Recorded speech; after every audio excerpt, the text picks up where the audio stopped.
Hey guys, welcome back. So this is Psychology of Money book review part 4 which is Never Enough.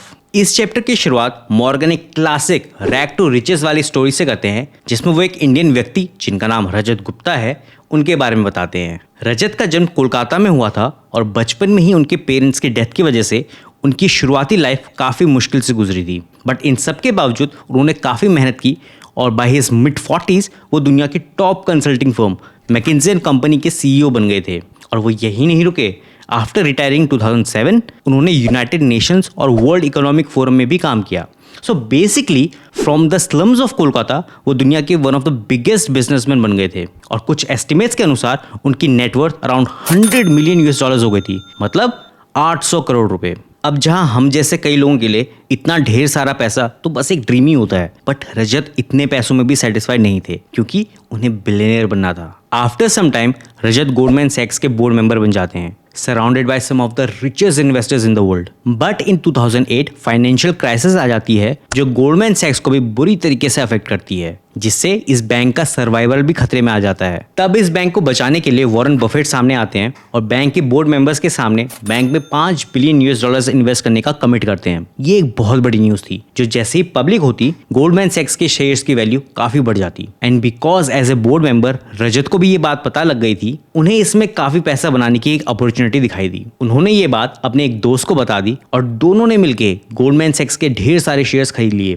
और अब जैसे ही Warren Buffett की ये deal publicly announce हुई, Goldman सैक्स की shares की वैल्यू एज एक्सपेक्टेड ऊपर गई और रजत और उसके दोस्त ने मिलकर 1 मिलियन यूएस डॉलर्स कमाए। ये तो सिर्फ केवल एक इनसाइडर टिप थी। बाद में हुए इन्वेस्टिगेशंस के अनुसार रजत ने कई इनसाइडर टिप्स लीक करके लगभग 17 मिलियन यूएस डॉलर्स की इलीगल कमाई की थी। बट इवेंचुअली रजत और उनके साथी पकड़े गए और इनसाइडर ट्रेडिंग के आरोपों में उन्हें जेल जाना पड़ा। यहाँ यू माइट बी थिंकिंग एक बहुत ही सक्सेसफुल और अमीर बिजनेसमैन जिसकी net worth hundreds of millions of dollars है, उसने बस कुछ मिलियंस ऑफ डॉलर्स के लिए अपनी रेपुटेशन क्यों बर्बाद की होगी? It does not make any sense. क्या कारण हो सकता है इसका? The answer is because he had no sense of enough, कि बस अब काफी हो गया, मुझे अपनी rest of the life comfortably जीने के लिए इससे ज्यादा पैसों की जरूरत नहीं है। ये लाइंस शायद रजत की डिक्शनरी में थी ही नहीं। यहाँ पे वॉरेन बफेट का एक कोट बहुत ही अच्छे से फिट बैठता है, there is no reason to risk what you have and need for what you don't have and don't need. Morgan कहते हैं जब भी आप लाइफ में उस पॉइंट पे पहुंचो जब आपके पास इतना पैसा हो कि आपकी सारी नीड्स पूरी हो जाएं, तो इन 4 लेसन्स को हमेशा याद रखना।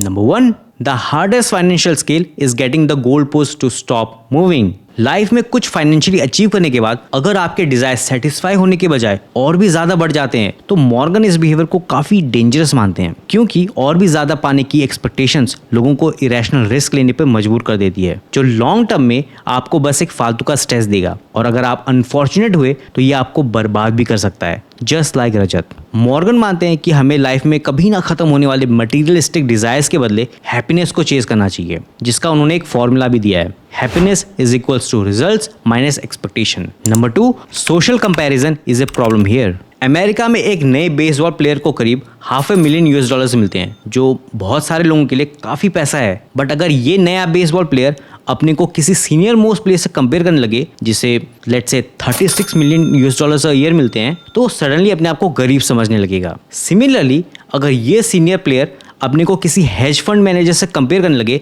जिसने last year 700 million US dollars बनाए थे, तो इसे भी लगेगा कि मैं गरीब हूं। द पॉइंट इज इस कंपैरिजन का कोई एंड नहीं है, क्योंकि लाइफ में हमेशा कोई ना कोई आपसे आगे ही रहेगा। मॉर्गन कहते हैं कि इस सोशल कंपैरिजन की जंग को जीतने का बस एक ही तरीका है, इससे शुरू ही मत करो और ये एक्सेप्ट करो कि आपके पास जितना भी है वो एनफ है, even if it's less than those around you.